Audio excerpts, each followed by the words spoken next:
Assalamualaikum warahmatullahi wabarakatuh.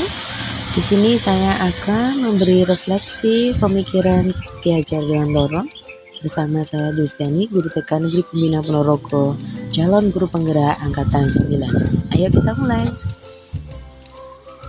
Pemahaman filosofi pendidikan dari pemikiran Ki Hajar Dewantara. Pendidikan dan pengajaran seringkali dipakai bersamaan. Pengajaran adalah pendidikan dengan cara memberi ilmu buat hidup anak-anak, baik lahir maupun batin. Pendidikan diartikan sebagai tuntunan dalam hidup tumbuhnya anak-anak. Maksud pendidikan yaitu menuntun segala kodrat yang ada pada anak-anak agar mereka dapat mencapai kebahagiaan, keselamatan yang setinggi-tingginya, baik sebagai manusia maupun sebagai anggota masyarakat. Pemikiran beliau sangat luar biasa, terutama tentang pendidikan yang berpusat pada murid.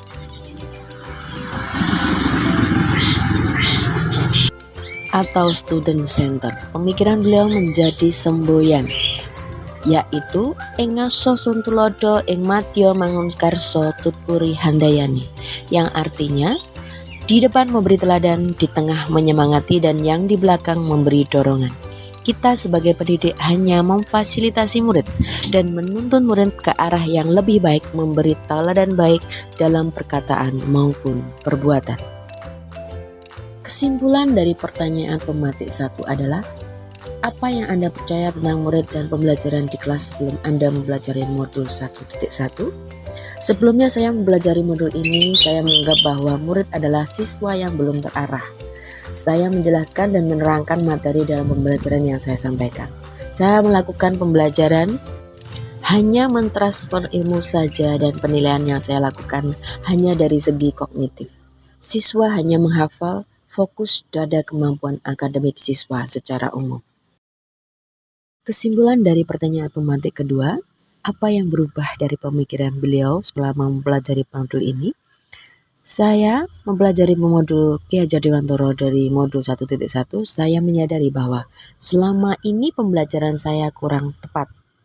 Seharusnya saya melakukan proses pembelajaran secara menyeluruh, bukan hanya aspek kognitif saja, tapi harus mencakup keseluruhan mulai dari aspek sosial, budaya, afektif, psikomotor, dan spiritual. Murid bukan sebagai objek, tapi sebagai subjek pembelajaran, yang artinya bebas berkreasi, bebas berpendapat, dan bebas berekspresi. Metode pembelajaran yang saya lakukan lebih berorientasi pada murid, dan saya berusaha untuk menggunakan media pembelajaran yang menarik supaya anak-anak tidak jenuh dan bosan. Penilaian pada anak saya lakukan tidak hanya dari segi kognitif, tetapi saya pertimbangkan dari keseluruhan aspek psikomotorik, spiritual, afektif, sosial, budaya. Yang utamanya, saya benar-benar melakukan pembelajaran dengan rasa ikhlas dan penuh tanggung jawab. Kesimpulan dari pertanyaan pematik 3, apa yang dapat segera Anda terapkan lebih baik agar kelas Anda mencerminkan pemikiran Ki Hajar Dewantara?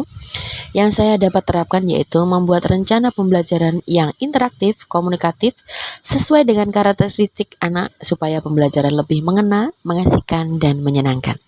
Menerapkan pembelajaran merdeka belajar yaitu berpikir kritis, komunikatif, kreatif, kolaboratif supaya anak-anak mendapatkan kemerdekaan belajar sesuai dengan filosofi pendidikan Ki Hajar Dewantara.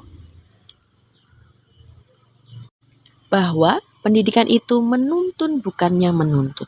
Sebagai pendidik, saya hanya menuntun anak didik saya ke arah yang lebih baik dan memberikan teladan baik dalam perkataan maupun perbuatan. Sekian dulu, terima kasih. Salam guru penggerak, bergerak, tergerak, menggerakkan. Assalamualaikum warahmatullahi wabarakatuh.